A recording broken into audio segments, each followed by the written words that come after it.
So'nggi yillarda respublikamizda xususiy sektorni qo'llab-quvvatlash, aholiga sifatli ta'lim va ijtimoiy xizmatlarni ko'rsatishga alohida e'tibor qaratilmoqda. Ayniqsa maktabgacha ta'lim sohasida bu islohotlar o'zining amaliy samarasini ko'rsatyapti. Bugun Surxondaryo viloyatida 2800 dan ortiq nodavlat maktabgacha ta'lim tashkilotlari faoliyat yuritadi. Shundan 187 tasi davlat xususiy sheriklik asosida, 12 tasi xususiy bog'chalar, yana 2657 ta oilaviy nodavlat bog'chalar faoliyati yo'lga qo'yilgan bo'lib, ular nafaqat ish o'rinlarini yaratmoqda, balki bolajonlarning baxtli bolaligi va har tomonlama rivoji uchun muhim maskanlarga aylangan. Shular jumlasidan biri Termiz tumanidagi Alpomish va Oybarchin nomli davlat xususiy sheriklik asosidagi maktabgacha ta'lim tashkiloti. Mazkur ta'lim muassasasi 2020-yilda o'z faoliyatini boshlagan bo'lib, 100 o'ringa mo'ljallangan. Bugun bu bog'cha nafaqat zamonaviy infratuzilmasi, balki o'ziga xos mehnatsevar jamoasi bilan ham boshqalarga ibrat bo'la oladi.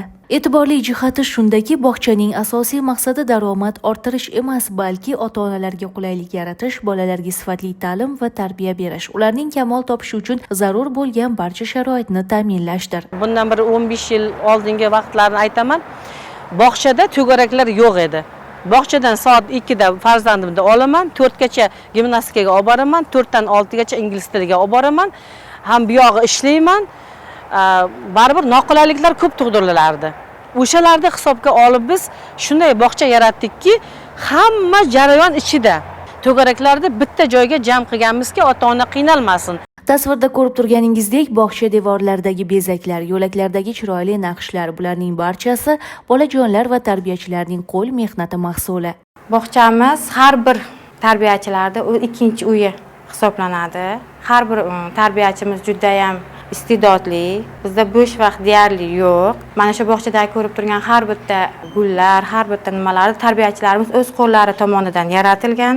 Bog'chada sport, musiqa, xorijiy tillar, mental arifmetika, badiiy gimnastika kabi yo'nalishlarda to'garaklar faoliyat yuritadi. Har bir mashg'ulotda bolalarning iqtidori ochiladi, ijodkorligi va mustaqil fikrlashi rivojlanadi. Manzilda 18 nafar fuqaro doimiy ish bilan ta'minlangan. Bog'cha bog'idan olinadigan meva-chevalar esa bolalarning dasturxoniga tortiladi. Uyimizda o'zimizda sigirimiz bor. O'shaning 20-25 litr sut olib kelinadi har kuni ertalab. O'shandan qatiq, tvorog, qaymoq va hokazo o'sha uyimizdagi o'sha boqilgan sog'lom sigirning sutida ishlatiladi. Bundan tashqari uyimizda 100 ta tavug'imiz bor.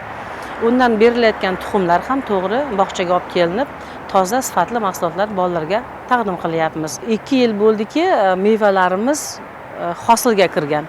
Hozirda mana shu bog'imizdan olma mahsulotini, nok mahsulotini, anor mahsulotlarini, behi, xurmo mahsulotlarini, mevalarini olib bolalarimizga beryapmiz. Bir so'z bilan aytganda, Alpomish va Oybarchin bog'chasi bu nafaqat ta'lim maskani, balki kelajakka ishonch bilan qaraydigan, yurtga mehr bilan xizmat qiladigan, avlod tarbiyasiga zamin yaratib berayotgan nurli makondir.